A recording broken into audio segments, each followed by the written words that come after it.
We are pressed on every side, but we not give up. Cause with Jesus Christ, we'll get back to the top. Keep pressing on. Keep pressing on in the midst of your storm. Just keep pressing on. We may look different and live in different countries, yet our stories are knitted with the same threads of excitement, uncertainties, challenges, and victories. As we journey through the ups and downs of life, it is our undeniable will and God's strength that propel us to joy after pain, smile after frowns, and ups after downs. We were born to win. We were destined to greatness. We are overcomers. Welcome to God's Scoops, raw and unedited stories. Welcome to Raw and Unedited Stories. I am Patricia Daly, your host. Today with us is Matthew Blake, aka Minister Blessed. Welcome, Minister Blessed, to Raw and Unedited Stories. How are you today?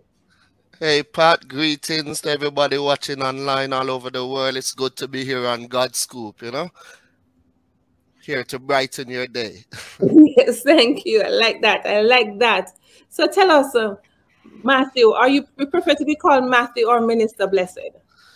I mean, for your purposes, you can just say MB, because that covers everything, You have Matthew Blake and Minister Blessed. So just say MB and we're good. All right, MB, tell us, where were you born in this world?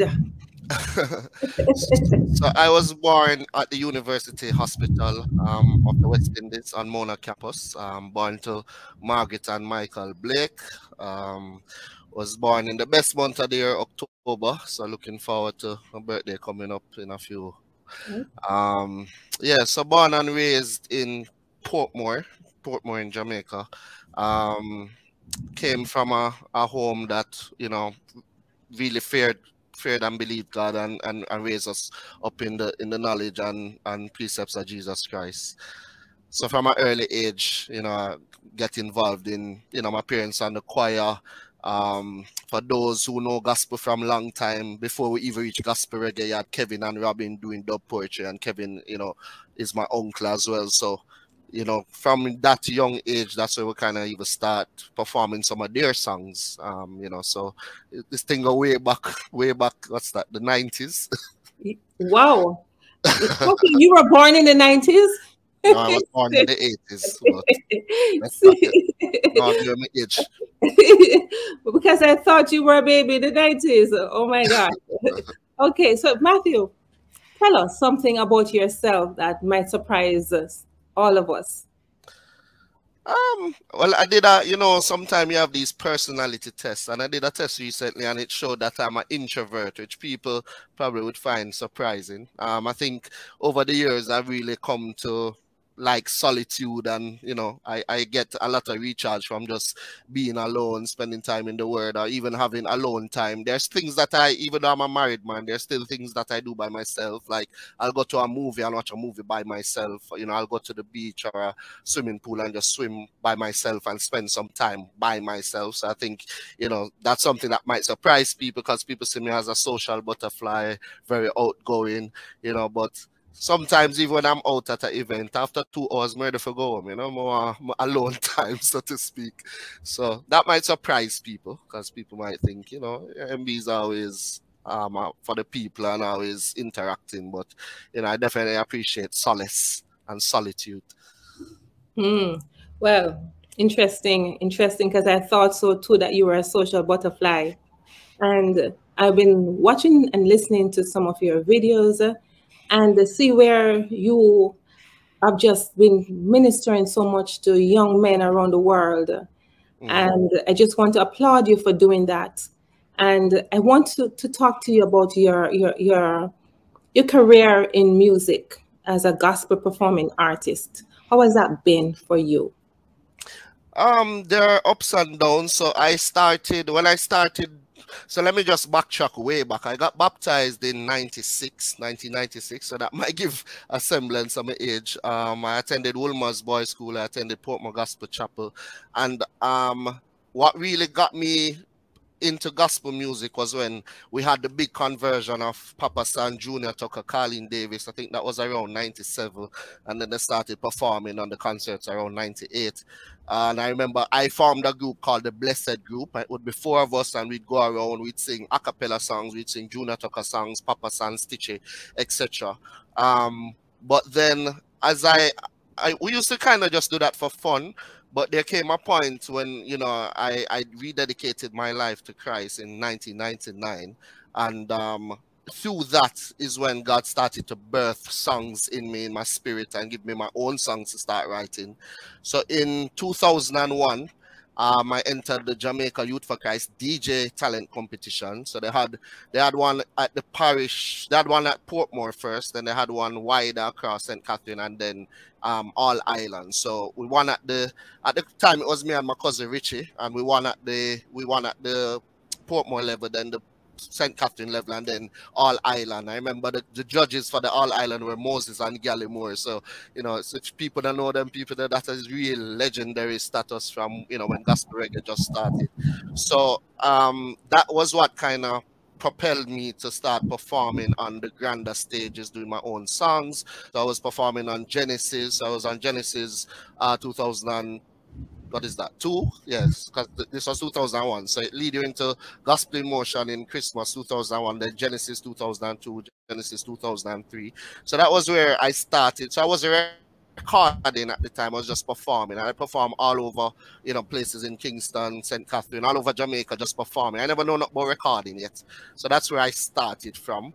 And then I eventually met up with Dale Virgo, Dr. Dizzle, and we did my first album in 2007 called Purpose, and that featured the likes of DJ Nicholas, Ryan Mark, Sons of the Prophet, Dana Cameron, Garfield Reed. So that gave me a real good footing to really start into the industry until I started performing, all across Jamaica. I performed in Florida, I performed in the UK, I performed in where is it? New York, Connecticut. Oh yeah, I was at your church a couple of years ago before COVID as well, Pat. So yeah, the music, the Bible says, man, your talent makes room for you, So God has really just opened doors since I've really recommitted my life to Him and given Him the music to just say, the road as you'd want me to, Lord.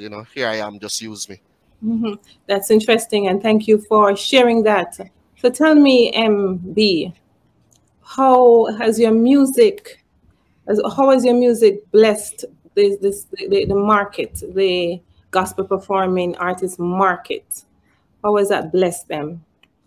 Well, I think, I always go from the fact that a lot of times you might feel discouraged, or because one of the things is when we started, for those persons who never know, gospel reggae wasn't something that was seen as something to do at the time. Like, we got a lot of flack. People think you're in it for money, or people think that you're in it for fame, and probably never see it fitting in on a Sunday morning, so to speak. But I found it to be a blessing in two ways. One is you're able to reach persons beyond the church. People would never come to church, would never set foot in a church building. Because I remember performing like at UWI campus, for example. You perform at UWI, you're in front of an audience that, everybody's from different faiths or different walks of life. So, you get to bless people there who wouldn't step in a church. And then from a church point of view, I think the gospel reggae element really provided a outlet for young people to be able to enjoy themselves without having to depend on listening to things of the world. Because I mean, when I was growing up, you have the secular music out there, but when Papa San and Stitchy came over, you felt like you could have fun in the Lord without having to compromise your Christianity, because you still be able to get your you still be able to get the beats and the vibe that you're looking for. So eventually I felt like I got to a place where I was able to start getting my music played. I remember the first time my music played on air was Gospel Jams, was the first one with Kevin Lewis and Marshy Reds on a Sunday morning, which was Dandy Shandy. And then the likes of Nadine Blair was playing, like You Are Holy with Garfield Reed. So, I definitely have seen a difference in terms of how I've moved from just being a performer to actually being a recording artist and getting my songs played on air as well. And the most beautiful thing ever is when you go to an event or even on social media and somebody message you and say, they were at their end or they felt like they couldn't go on, but it's your song that, touched them in that moment and caused them to not commit suicide or to recommit their life to Christ. So, that's how I'd say it's been a real blessing. Thank you, Matthew. And thank you for just availing yourself to the community, our community, right?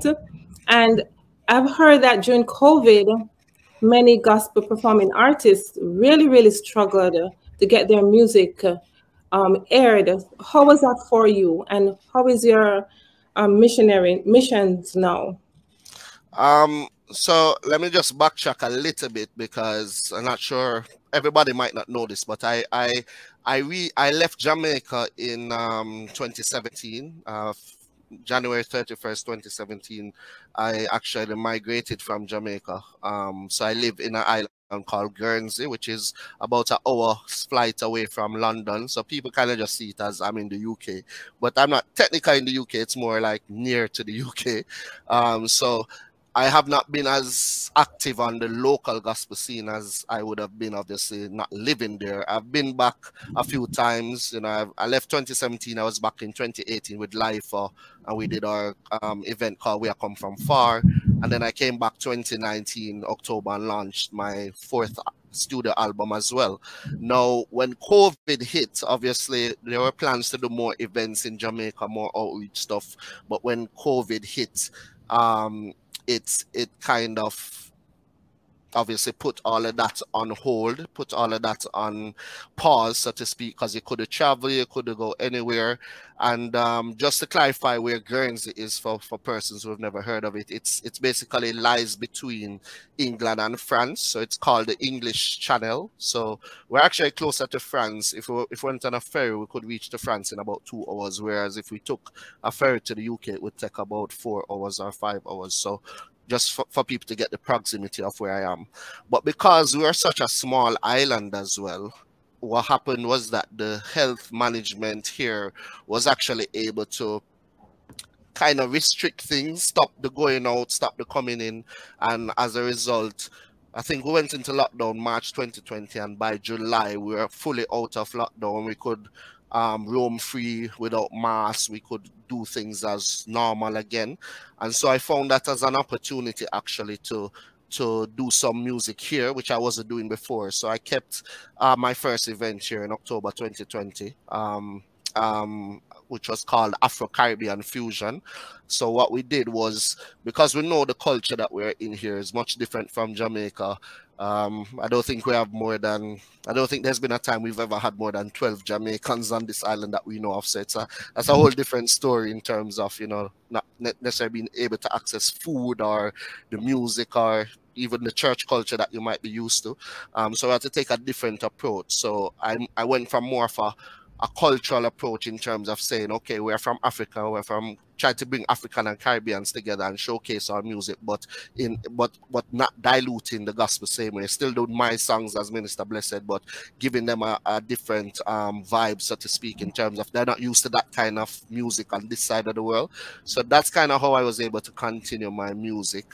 So since then, we also did an Afro-Caribbean Christmas event. So that was nice. We had jerk chicken and, bounce about and play stuff for the kids. And then we had the concert element with people from different walks of Africa, Nigeria, Zimbabwe. Again, limited to the Jamaicans. I'm the only Jamaican that was, from a musical talent point of view. So yeah, so actually COVID happening has actually provided a platform for me to be able to do music here, which I wasn't actually doing before. But there's nothing like being back home in Jamaica, though, I'll be honest with you. But yeah, just to give you a semblance of that. So my experience has been slightly different from what others may have experienced, because I know my brothers and sisters in the music industry in Jamaica, everything kind of just shut down. Probably everything went virtual. I have performed on a few virtual events for Jamaica since COVID. I was on Love 101 Hope Rocks in 2020, and DJ Mark's show in the mix as well. So I performed that from my house here to the camera and just performed there. But actually where I was living, I was able to do a couple live events, which was really good. Matthew, so how did the other cultures respond to the Jamaican lyrics and dialect in your songs? How did they understand it? Talk to us about that. I think there's a element there that not everybody will necessarily understand in one performance. So like, for example, one of the songs I performed was, that one here, hot like fire. Everybody praise the Messiah.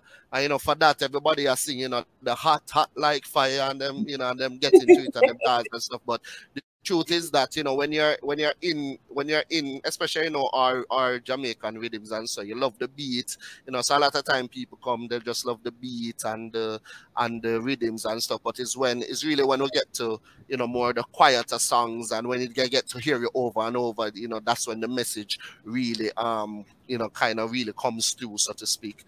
What I've heard recently, that there's many gospel artists who are monetizing their music or using this way of ministering to get money. But tell me, because based on what I've heard, it is the opposite. So talk to us and talk to our audience about the struggles that gospel performing artists experience from a day-to-day financially. The thing is, let me tell you, a lot of people came into sometimes you have to be careful, because people will look on the outside and think that, like, this argument has never made sense to me. Like, if somebody say, when Papa Son convert or Lady Saw convert, and them say, boy, them a do it for go make money. The money that they would be making in secular is nowhere compared to the little chupans in a gospel, so to speak.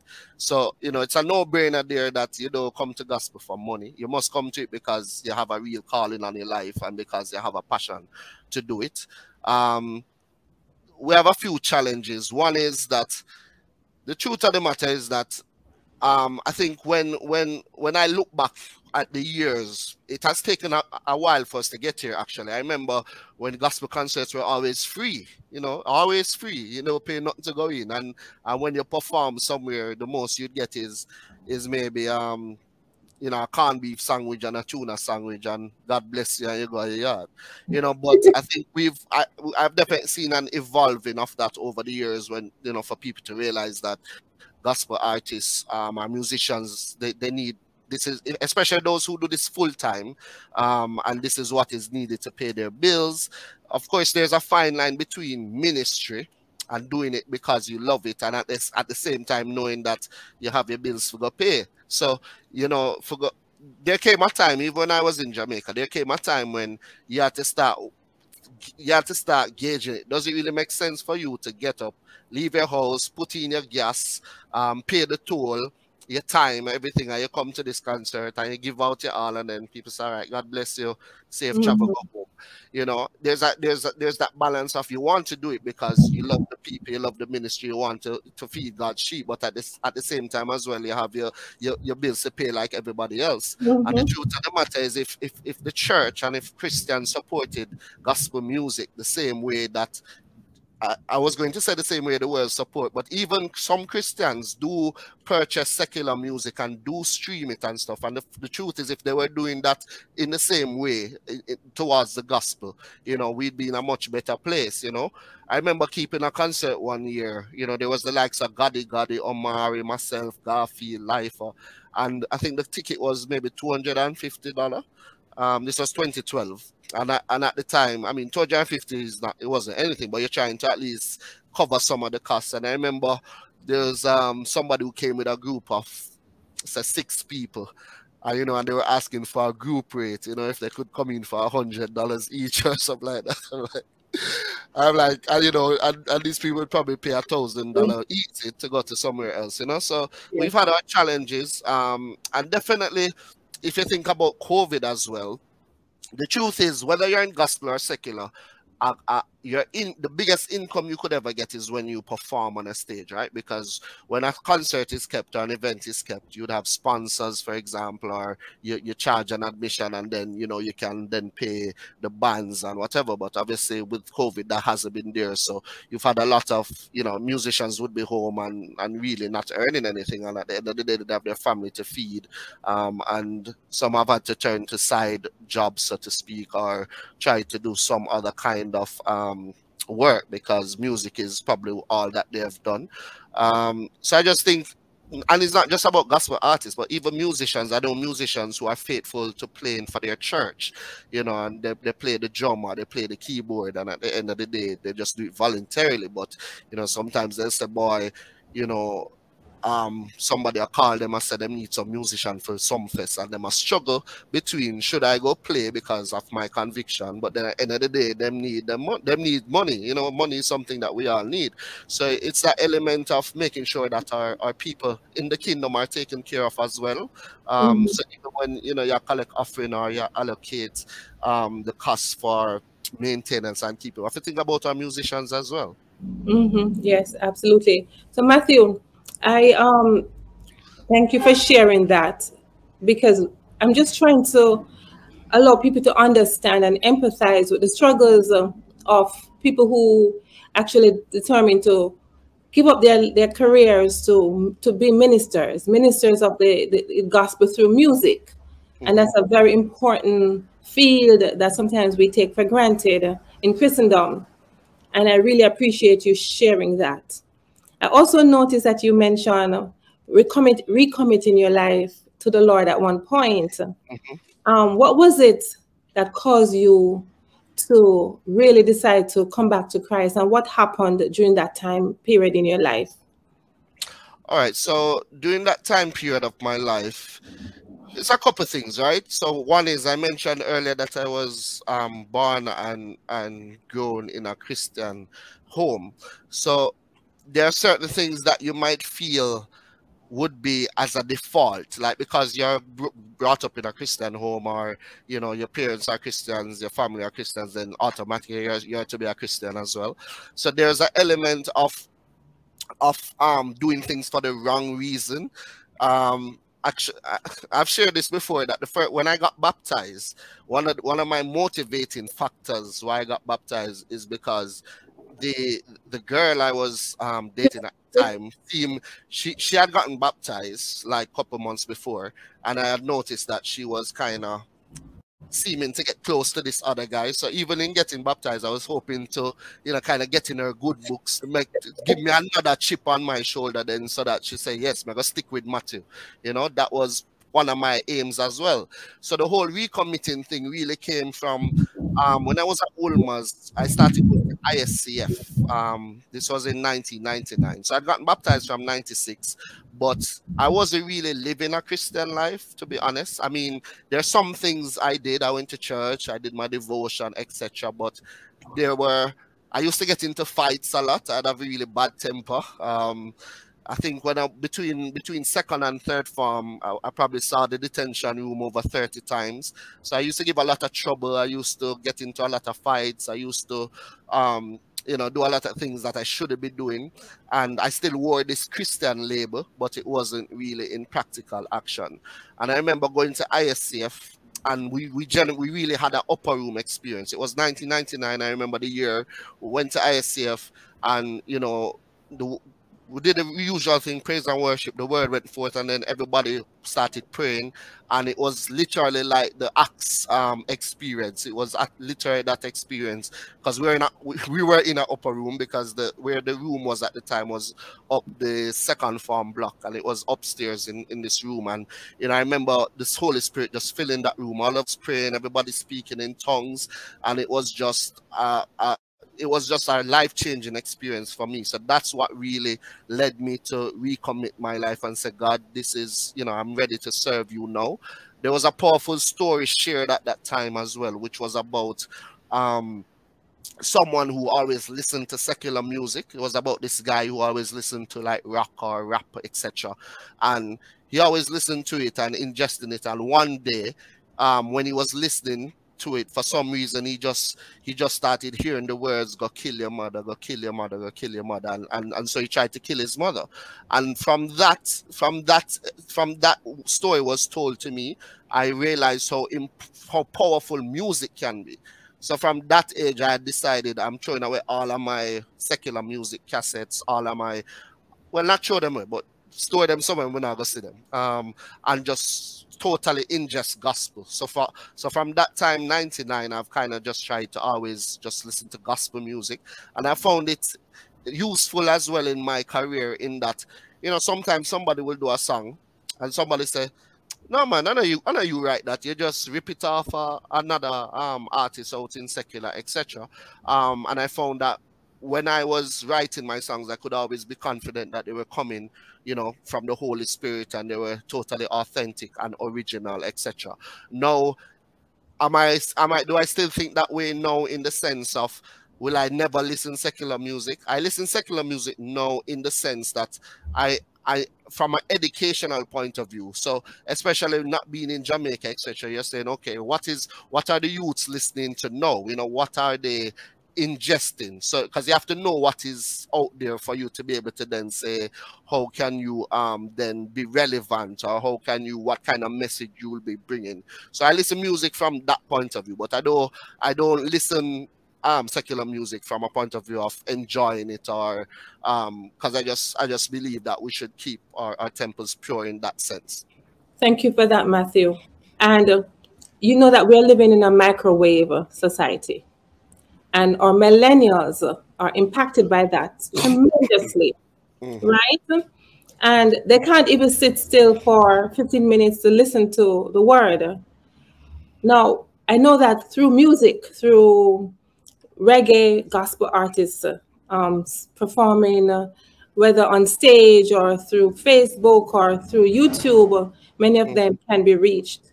And I want you to talk to our millennials and even older people who are, driven this way. Talk to them and talk to them now. Use this forum to just minister to them, how to navigate through this microwave world and society that we're living in, and so much coming at us. Well, the thing about life is that you have to be intentional. You have to be deliberate about what you want, right? Because, for example, I could have said, there are a lot of people who've said this, like, you can't escape things because it just comes at you. Like when I was going to Woolmers, and I have to take a Juta bus. When you're on those Juta bus, they're playing all of these music. I had my headphones in, listening my gospel reggae same way. So we have to be deliberate about what we ingest. I know that it's a bit harder now, like if you're scrolling on social media, okay? You can be scrolling and you just see things just pop up randomly. But whatever thing, as the Bible says, whatever things are true, whatever things are lovely, whatever things are of good good knowledge, whatever things are of, we just need to focus on those things. So I think we need to be very deliberate about what we intake, because this idea that a song is just a song or music is just music, it's just an entertainment tool, is not true at all. A lot when you listen to somebody give a story, or you listen to somebody paint a picture lyrically or musically, you automatically start thinking about yourself in that situation. Or if that was me, is that what I would do? Or if this was your friend, is that what you would do? So you put yourself in the person's shoes, and these musicians know exactly what they're doing when they write about these things, you know. So the idea of saying, oh, it's just entertainment, you know, it doesn't mean anything, we know it's not true. So I think in this way we just need to make sure that, you know, we are in it but not off it. So we just have to make sure that we are focusing on the things of God, focusing on the things that, you know, will positively impact your spirit.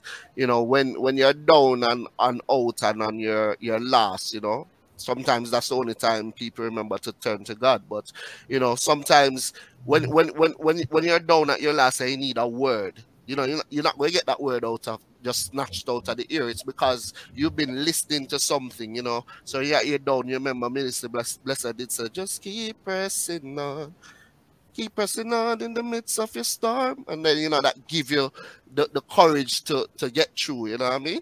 So I just think that we need to just focus on the things that are positive, the things that will enrich our spirit, and the things that will just keep us closer to God in Yes. this microwave world. Thank you for that. And as a father and husband, my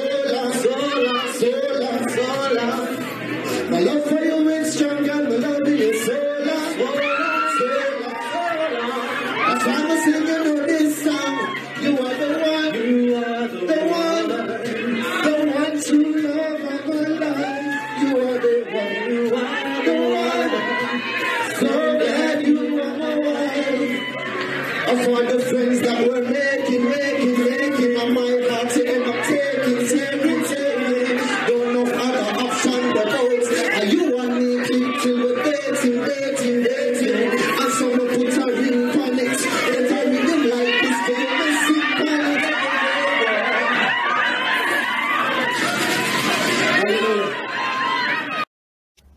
I can't leave today without even talking about that.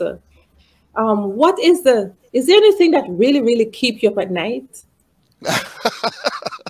Anything that keep you up at night?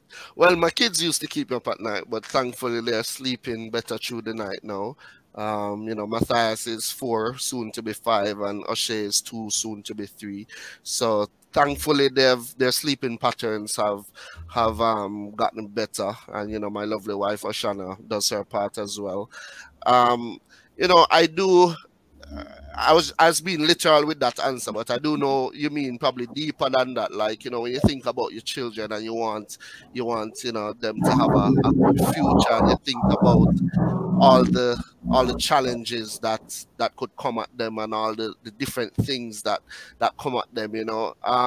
Sometimes I wonder, you know, because it's the children's story is a different story, right? Because we grew up so differently, you know. We grew up with family, a lot of family around, cousins. We grew up going to church camp every summer. I was at CBC Bible camp with Uncle Barry from my dad 4 or 5, come straight up to 10 till I start go Cass camp, then Saya camp. So, you know, you had all of these things that help to reinforce the word in you.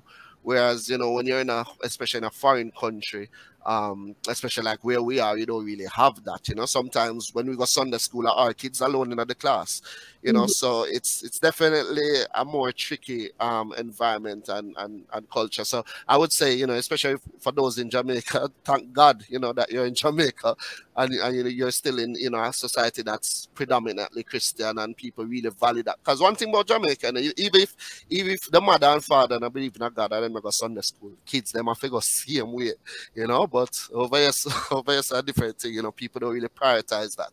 So I guess, you know, my prayer for my kids is that, you know, as they navigate throughout life, God will open doors and cause situations to happen where they can, you know, really get to be brought up in his knowledge and nurturing. And you know, we have to navigate very carefully over this side of the world with these things, you know. So yeah, I just have to pray for them. And as I mentioned about being intentional, you know, we do, you know, allow them to listen to gospel songs when we're driving home and stuff like that, you know, so they can easily come sing this little light of mine, or Jesus loves me, because they've heard it so often, you know. But we just have to do the best that we can, you know, to bring up our kids the best way in this world. It's not easy, but we have to do our part. Amen, amen, and thank you for that. And I'm greedy. I'm going to ask you to give me a snippet of one of your songs that will just minister right now. Just a minute to just do that. A little snippet. Little snippet. When life knocks you down, just get back up. You get little delay, but don't go slack up, for we are pressed on every side. But we not give up, cause with Jesus Christ, we'll get back to the top. You lose your balance, but hold on, Freddy, because the Father don't see you already. So anything where when walks in him name, you will get it. Them want to see you fall. Me I tell you, you're steady. Just keep pressing on. Keep pressing on in the midst of your storm. Just keep pressing on. Keep pressing on. Just keep pressing on in the midst of your storm. Just keep pressing on. Blessings. Thank you, Minister Blessed. That was very encouraging for me. I need to hear that too. And I'm sure many of our listeners are here just really rocking to that, and it is seeping into their souls, because we need to hear that message, especially in times like this.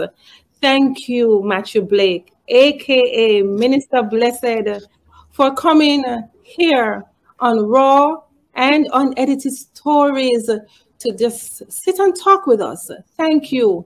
And to our listeners, thank you for tuning in to Raw and Unedited Stories. I know that everybody has a story. And if you have a story to tell, click the link below on the description button. And if you need any contact with Matthew and his music, click the description link below as well. Have a phenomenal day.